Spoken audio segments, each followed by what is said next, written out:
दोस्तों, मैं अनुराग ओझा मैं मौजूद हूँ रायबरेली में। अभी राहुल गांधी, प्रियंका गांधी और अखिलेश यादव जी चुनावी मंच पर साझा कर रहे थे और यहाँ पे तमाम भीड़, कम से कम लाखों लोग आपको दिख रहे होंगे। दिखाइए भैया जी। 2-3 लाख आदमी आया है। 2-3 लाख लोग हैं। और क्या कम है क्या? तो इस बार कौन आ रहा है? अरे जिसको ला रहे हैं राहुल गांधी जी आ रहे हैं, और कौन आ रहा है? लेकिन भाजपा वाले तो कहते हैं कि दिनेश सिंह के आगे कोई अरे टिक भाई, नहीं अब जाएगा। कहने के लिए तो कुछ भी कहो। हाँ। कहना किसान बिल्ली खम्मा नोच रहे हैं, उनका कुछ नहीं नहीं, होगा। आप कहने के लिए हम भी बहुत कुछ, हम तो प्रधानमंत्री बनना चाहते हैं। हाँ। कोई बनेंगे? आप प्रधानमंत्री बनना चाहते अरे बनेंगे कभी, मगर राहुल जी हमारे आ रहे हैं और वही प्रधानमंत्री बनेंगे और वही हमारे प्रधानमंत्री।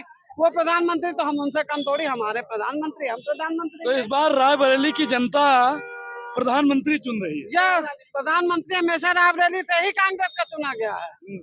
आज से नहीं, गांधी जी, इंदिरा गांधी जी के जमाने से। अच्छा, कांग्रेस पार्टी जो 5 न्याय की बात कर रही है, अभी हम आप लोगों से बात कर रहे हैं, तो सबसे अहम न्याय है महिला न्याय। उस पर आप लोग क्या सोचते हैं? हमेशा न्याय हुआ। आज इंदिरा गांधी की देन है कि ये महिला सड़क पे दिखी और ऑफिसों में दिखी। आज जब ऑफिस में हस्बैंड खत्म होता था तो पत्नी को नौकरी इंदिरा गांधी ने ही दिलवाई है। अब औरतों को निकालने का काम इंदिरा गांधी ने ही किया है, और किसी ने किया हो तो दिखाया के बताया। मोदी जी की सरकार में महिलाएं चंगा है। कहीं नहीं है, कौन कहता है चंगा? कहीं नहीं है चंगा। और दिक्कत हो रही है मोदी जी की सरकार क्या में। महिलाओं की? महिलाओं के लिए क्या कर रही है? अरे मैं ये दे रहा हूँ, आज तक किसी को कुछ मिला? उन्हीं का चमचे अपने को बांट देते होंगे, बाकी यहाँ जनता को कुछ नहीं मिला। महंगाई हो रही है और रेप हो रहा है और कुछ नहीं हो रहा है। इसके अलावा मोदी का उसमें राज्य में जनता को 5 लाख रुपए 15 लाख रुपए देके लोभित किया था, आज तक नहीं मिला किसी। अरे वो कार्ड बनाया था 5 लाख का, वो आयुष्मान कार्ड। हाँ, पता चला लेके जाओ, कोई डॉक्टर ही नहीं है, कहाँ कराए इलाज? ये खोखला था ये कार्ड। बिल्कुल खोखला, बिल्कुल खोखला। केवल उनकी बातें खोखली हैं, उसमें दम बिल्कुल नहीं है। भाई बहनों इसके आगे क्या करते हैं? कुछ नहीं। भाई बहनों के आगे उनके पास कोई नहीं है। कांग्रेस पार्टी कह रही है कि हम 1 लाख रुपए देंगे, लाएंगे कहाँ से? अरे भैया, उनकी ड्यूटी है, कहाँ से लाएंगे? क्या हम देखने जाते हैं? मोदी कहाँ से लाते हैं? मोदी कहाँ से लाते हैं? बताते हैं क्या किसी को कि हम यहाँ से ला रहे हैं? जैसे वो भी लाएंगे। लेकिन कांग्रेस जो कहती है वो करती है, मोदी जो कहते हैं वो करते नहीं है।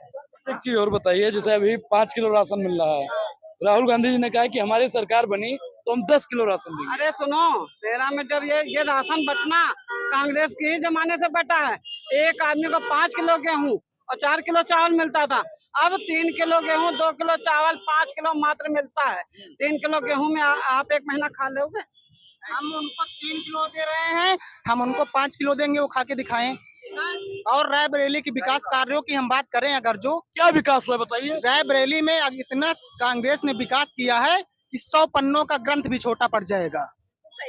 आधुनिक रेल कोच, जो हमको लगता है भारत की सबसे बड़ी रेल कोच कंपनी है, भारत की सबसे बड़ी रेल कोच फैक्ट्री है, हो सकता है सोनिया गांधी जी ने देने का काम किया है। एम्स हो सकता है सबसे बड़ी जो आधुनिक रेल कोच है लालगंज में बनी है, सोनिया गांधी जी ने दिया है।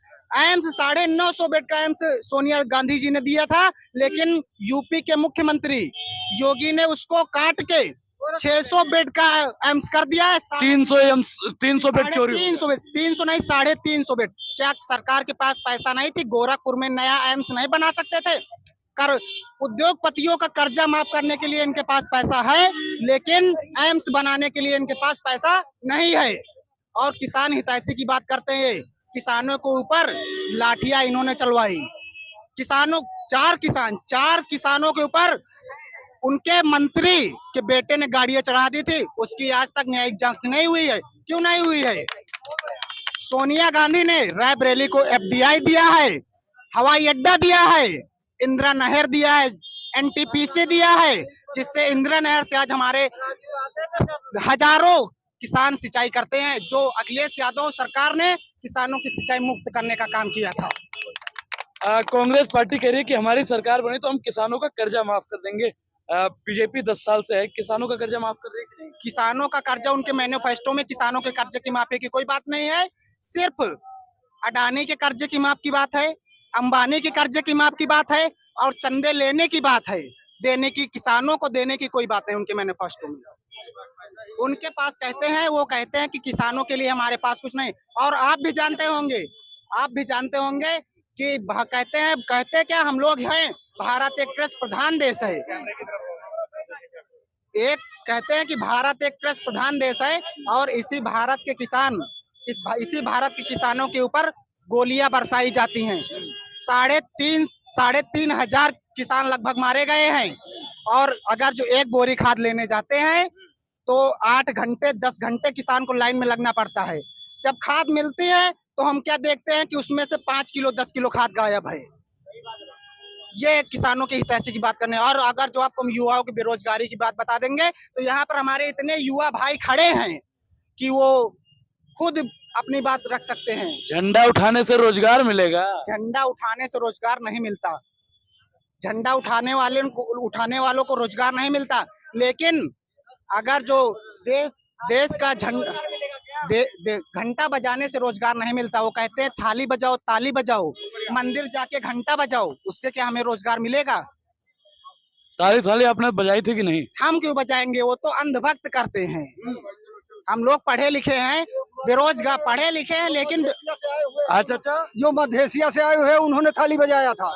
जो यहाँ सूखा पड़ गया था, जो लोग मध्य एशिया से आए हुए थे उन्होंने, जो सन 1913 में भारत में सूखा पड़ गया था, कुछ लोग मध्य एशिया में आए थे, नदी किनारे बस गए थे, उन्होंने थाली बजाना चालू किया। हमारे भारतवर्ष का थाली कोई किसी ने नहीं बजाया। तो आपने नहीं बजाया? हमने थाली नहीं बजाया। हम गुरादी थोड़ा थाली बजाएंगे। करते क्या है? हम फौज में हैं। फौज में है? हाँ, हम फौजी। अच्छा, अग्निवीर पे भी बात किया जाए। अग्निवीर, कांग्रेस पार्टी कह रही है कि हम सत्ता में आते ही अग्निवीर को खत्म करेंगे। और 1 मिनट भाई, 1 मिनट रुक जाओ।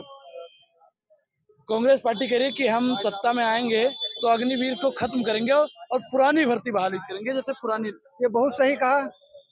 जो कांग्रेस के प्रत्याशी ने कहा, इस बहुत अच्छा काम किया। अग्निवीर मतलब वहां से आकर मनरेगा में काम करना पड़ेगा। और अग्निवीर रिटायर मनरेगा में काम करेगा। उसको कहाँ नौकरी धरी है? मनरेगा में काम करेगा ही, या उग्रवादी बनेगा, या नागालैंड चला जाए उग्रवाद में शामिल हो जाएगा, या यूपी में उग्रवाद मचाएगा। और क्या करेगा? अग्निवीर का मतलब क्या? उग्रवादी बन जाना। वहां से आकर के क्या करेगा? मनरेगा में काम करेगा, उग्रवाद करेगा, लूटपाट करेगा। उसको नौकरी मिलेगी नहीं 4 साल के बाद। 75 साल का बुढ़ा पेंशन ले रहा है, चुनाव लड़ रहा है, और 4 साल का नौजवान रिटायर्ड हो रहा है। ये क्या है? 4 साल का नौकरी पाने वाला 22 साल का एक जवान रिटायर्ड हो रहा है। तो इस बार आप किसको चुन रहे हैं, प्रधानमंत्री मोदी या राहुल? प्रधानमंत्री हो तो जब सत्ता में आने के बाद पता लगे प्रधानमंत्री कौन बनेगा। प्रधानमंत्री बनने वाले को लाइनें लगी हुई हैं इंडिया गठबंधन। बहुत है प्रधानमंत्री बनने लायक इंडिया गठबंधन में। वहाँ तो एक ही है प्रधानमंत्री बनने के लायक, केवल मोदी, और कोई बनने लायक नहीं है। तो इस बार आप लोग मोदी को चुनेंगे या नहीं? मोदी को नहीं चुनेंगे। मोदी को भेज देंगे गुजरात। अब की गुजरात भेज देंगे। रायबरेली की जनता मोदी को गुजरात भेजने के लिए तैयार है। हम और भी लोगों से बातचीत करेंगे। कहाँ आ गए आज फिर? आप आज नहीं, रोज रैली में आते हो? आते और फिर कहते हो रोजगार नहीं। बोलिए, भाग कह रहे हैं? सब चला गया। बताइए। मेरा बेटा अग्निवीर में हुआ था। हाँ। नौकरी मतलब कि पूरे फिजिकल निकाल के बाद। हाँ। उसके बाद नौकरी उस ज्वाइन किया। हाँ। उसके बाद उसने कहा, हाँ। जब हमसे बात हुई कि कहन बेटा नौकरी करी हो, कै साल बाद ही हो। हमारे लास्ट शाम में का व्यवस्था हुई। हाँ। तो कहीं 4 साल बाद आप लौट ही हम। हाँ। पेंशन उनसे न मिली। तब अनपढ़ आदमी, हम थोड़ा पढ़े लिखे कम हैं। हाँ। तो हम कहें 4 साल बाद खेती में तुमसे ज्यादा खुद कमा लिया भाई। हाँ। वो पैसा नहीं मिला कुछ। हाँ। और कहन की थोड़ा मोड़ा कहन के काम मिल गया। सुनिए, वो 17 साल 8 महीने में अग्निवीर में हुआ था, एयरफोर्स में। नितिन विक्रम सिंह नाम है मेरे बेटे का। अच्छा। हाँ, मैं भी मोदी से? नहीं, वो नौकरी कर लेता, लेकिन वहाँ जाने के बाद उसने 15 दिन नौकरी किया। हमने कहा छोड़ दियो, कहन को पैसा दिया पर हम कह दे दिया भाई, खेती मजूरी करके। लेकिन इस सरकार से नाराज है कि नौकरी 1 टाइम चाहिए हमका। जैसे कि को मेहनत कर रहा, थोड़ा मेहनत कर रहा, काम कर रहा है, तो क्या लगता है भाई, इस बार सरकार रोजगार दे पाएगी? इनका कौन सा रोजगार अब तक का हुआ है, आप हमें ये बता दिए। भाई पीछे रहो आप लोग थोड़ा। इनका कौन सा अब तक का रोजगार हुआ? 2 करोड़ रोजगार देने की बात की है और 30 लाख पद खाली अभी तक वो नहीं भर पाए। 2 करोड़ तो बहुत दूर की बात। राहुल गांधी ने कहा हम सत्ता में आते ही खटाखट भरने का काम करेंगे। वो तो करेंगे क्योंकि राहुल जी जो कहते हैं वो करते हैं। सोनिया गांधी ने जो कहा वो करा। रायबरेली के लिए क्या नहीं किया सोनिया गांधी ने? 5 साल में रायबरेली का रास्ता भूल गई। कौन कहता है ये रास्ता भूल गई? कौन कहता है? यहीं के लोग कह रहे थे। वो तो गलत है ना। जो कहेंगे वो विरोधी होंगे, जो उनको दिल से मोहब्बत करते हैं वो थोड़ी कहेंगे। विरोधी कहेंगे ना, और जो उनको दिल से चाहते वो कैसे कहेंगे? जैसे हमारी तुम्हारी आपसी रंजिश है तो हम तो कहेंगे ना कि 5 साल का रास्ता भूल गए। कभी उनसे जाके पूछा दिल्ली में जाके तुम्हारे क्या हाल है, कि वही आके पूछे हमसे। कभी उनसे जाके पूछा दिल्ली में कि तुम्हारे क्या हाल है? बिल्कुल भरे पड़े हो अंदर। भरे? अरे यार भरे क्या, 5 साल से ऊब गए तुम करो भरे। कारोबार खत्म हो गया मेरा, तुमको तो भरे पड़े। नौजवानों का जो हाल है ना इतनी समय, वो इतनी समय जो इस देश के नौजवानों का हाल है वो इतनी समय इतना बर्बाद करके रख दिया है कि ये लोग एक मजदूर की बराबर बचे हैं और कुछ नहीं। नौजवान सिर्फ मजदूर की बराबर पढ़े लिखे, इनको कोई मतलब नहीं है। क्या करते हो? हम इतनी समय यूपी पुलिस की तैयारी कर रहे थे। पेपर लीक हुआ था और न ये बोले कि हम 6 महीने में पेपर करा देंगे। उसके बाद न कोई उसमें सन्ना कर रहे हैं क्या करेंगे क्या नहीं करेंगे, इनका कुछ लेना देना नहीं है। आपका पेपर लीक हो गया। सारे लीक हो रहे हैं, पेपर सारे लीक हो रहे हैं जो भी एग्जाम। अच्छा राहुल गांधी ने, एक मिनट भैया, राहुल गांधी ने कहा है कि हमारी सरकार बनेगी अगर दुर्भाग्यवश पेपर लीक होता है तो 20,000 का मुआवजा देंगे। योगी बाबा ने कुछ मुआवजा दिया? नहीं, आज तक हम लोग अपने घर से अपना पेट्रोल का पैसा 4 बार 2017 से जब से अखिलेश यादव इस उत्तर प्रदेश के मुख्यमंत्री की गद्दी छोड़े हैं, जब से इस देश को, इस उत्तर प्रदेश को इस तरह नाश कर दिया है। बस ये बुलडोजर इसका कोई मतलब नहीं। इस यूपी के नौजवानों का इतना। नेताजी सर लोगों को रोजगार चाहिए। रोजगार तो मिल गया, टोपी घुमाओ। रोजगार ऐसे थोड़े मिला, अब मिलेगा ना। जब राहुल गांधी यहाँ जीतेंगे तब लोगों को रोजगार मिलेगा। राहुल गांधी ने कहा जैसे हम जीतेंगे सब लोगों को रोजगार मिलेगा।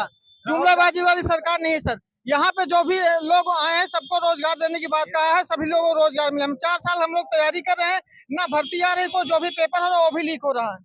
हम लोग परेशान हो गए। इस बार राहुल गांधी को हम लोग जिताएंगे। 5 लाख वोटों से राहुल गांधी जीतेंगे। राहुल गांधी ने 5 लाख वोटों जीतेंगे। राहुल गांधी ने जुमला नहीं फेंका है। 30 लाख का वादा किया है तो वादा निभाएंगे। 2 करोड़ का जुमला नहीं फेंका है। हाँ कि 2 करोड़ लो ले जाओ 2 करोड़, सब लोग अपने 15-15 लाख अपने घर में रख लो, पूरी बिल्डिंग खड़ी कर दी। जुमला नहीं फेंका है। 30 लाख का वादा किया। मोदी जी बड़का बबल फेंकते हैं। उनको सिर्फ झूठ हिंदू मुस्लिम झूठ फूट, इससे कोई, उनको इस देश की जनता से कोई मतलब नहीं है। उनको सिर्फ हिंदू मुस्लिम और झूठ से मतलब है और इससे कोई मतलब नहीं। अच्छा महंगाई चरम पे है। जब 400 का सिलेंडर था तो स्मृति ईरानी सर पे गैस सिलेंडर रखकर डांस करती थी, महंगाई ज्यादा है। अब 1200 का कहाँ सो गई है। पेट्रोल कितना बढ़ गया है, मिट्टी का तेल है नहीं, सब मतलब भैंस गाय, दाल में जीएसटी, चावल में जीएसटी, आटा में जीएसटी। महंगाई इतनी चरम पर है। जब कांग्रेस की सरकार थी तो 60 रुपए लीटर पेट्रोल था, आज 100 रुपए लीटर हो गया। ये तो कहते हैं महंगाई है ही नहीं। अब बताइए, अब पेपर लीक की जहां पर बात आई, 60,000 बच्चों ने पेपर दिया। 60,000 बच्चों ने पेपर दिया। एक बच्चे के पेपर की कीमत 400 रुपए। 2000 करोड़ का स्कैम किया है। 2000 करोड़ जनता का पैसा गया है, कोई सरकार का नहीं। 2000 करोड़ रुपए जनता का लेके चले गए। मेरा नाम जो है मोहम्मद सादाब है। हिंदू मुसलमान का फैक्टर देते हैं ना, तो मैं उनको एक चीज बताना चाहता हूँ। रुको, मैं उनको एक चीज बताना चाहता हूँ कि गजाननम भूतगणा से विटम कपित नंबू फलचार उभचरम उमा सुतम शोक विनाशकार कम नमाम बिंदेश्वर पाद पंकजम।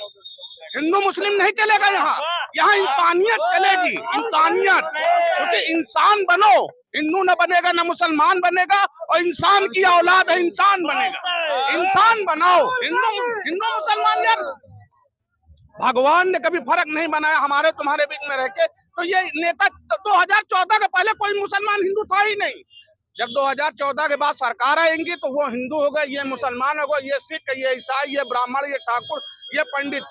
हमारा सिर्फ एक कहना कि श्री कृष्ण का कहना है कि यदि शूद्र ब्राह्मण का काम करेगा तो वो ब्राह्मण है, और ब्राह्मण अगर शूद्र का काम करेगा तो वो शूद्र है। ये श्री कृष्ण का कहना है। पूरी बातचीत पर आपकी क्या प्रतिक्रिया? अपनी प्रतिक्रिया जरूर दें। शुक्रिया, धन्यवाद।